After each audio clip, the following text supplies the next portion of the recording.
If you, like many others, are expecting and anticipating the housing market to crash soon, here are a few reasons why we may not get that and why we actually may have a few more years of incredible upside for the housing market and all markets alike. Now, if you notice behind me, I have the Secret Life of Banking and Real Estate book on the bookshelf there by Philip Anderson. If you have not given that a glance, I suggest you do so. He covers the 18 to 20 year housing market cycle in depth, and I'm going to be covering a little brief stint of that here in this video. So a very simple outline of the housing market's 18 to 20 year cycle, which you have to imagine the stock markets and crypto markets and everything alike will follow as well, can be outlined in this simple diagram. And I'm going to cover the last 3 iterations here. And essentially what we get is this 7 to 10 year rally, which is met with generally a black swan event, which obviously is an event that you don't see coming as far as the news would go, that's going to cause uncertainty for a few years, as well as the Fed raising rates to combat inflation. Generally, you get a 2 to 3 years of sideways consolidation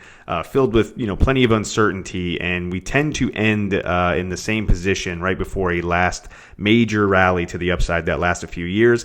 And that position that we end in right here tends to be high inflation, high interest rates, and everyone expected a continued or a new recession. In 1955, right, we get our initial rally up here towards about 1961. The Black Swan event around this time frame was the beginning and into the Cuban Missile Crisis. You had Fed introducing higher interest rates to start combating inflation, 2 to 3 years of sideways consolidation, which ended in high interest rates, high inflation, everyone expecting a continued recession, only to get a huge rally to the upside until 1972, which is where the actual top came in for the housing market. We then see a gradual sell-off for a few years, and we restart this 18 to 20 year cycle again in 1975. We get an initial 7 to 10 year rally met with a black swan event.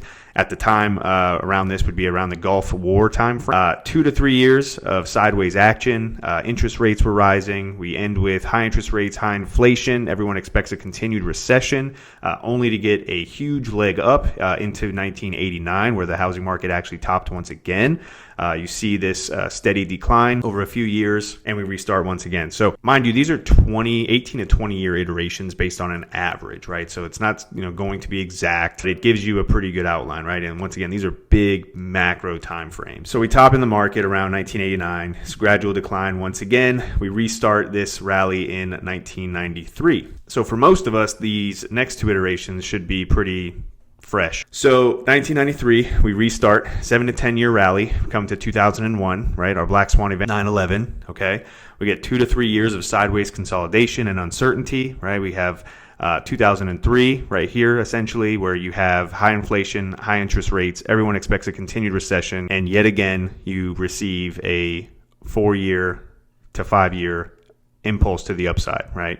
Now this does mark this as kind of closing off in 2007. Once again, this is an average. So obviously we all know what happened in 2007, 2008. Gradual decline. So now we restarted, and in my opinion, this is the current 18 to 20 year cycle that we are currently in, and we will see the continuation of this last move here. And let me just kind of cover this. So we started 2010, 2011. We get our 7 to 10 year rally to the upside. We are met with the Black Swan event in 2020, which all of us should be pretty well aware of, which was COVID. We have our 2 to 3 years of sideways consolidation of uncertainty, which generally is met with high interest rates, high inflation, and everyone expecting a continued recession. If that doesn't sound like today's market, I don't know what does. So in theory, we should receive a last leg to the upside, which is pretty expansive, right? So this should lead into potentially 1928 to 1929.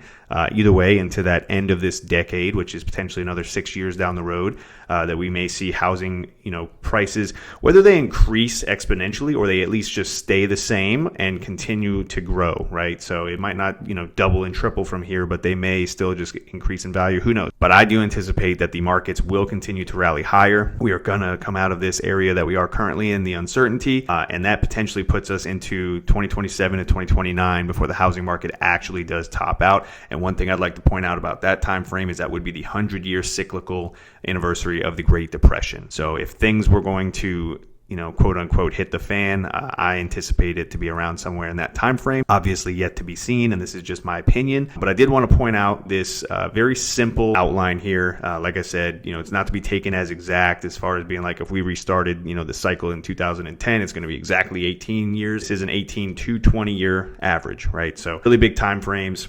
Really big outlook, and potentially even from where we are now, you're looking at a 6 to 7 years continuation. So let me know what you think about this in the comments below, and be sure to like and subscribe if you enjoy this content.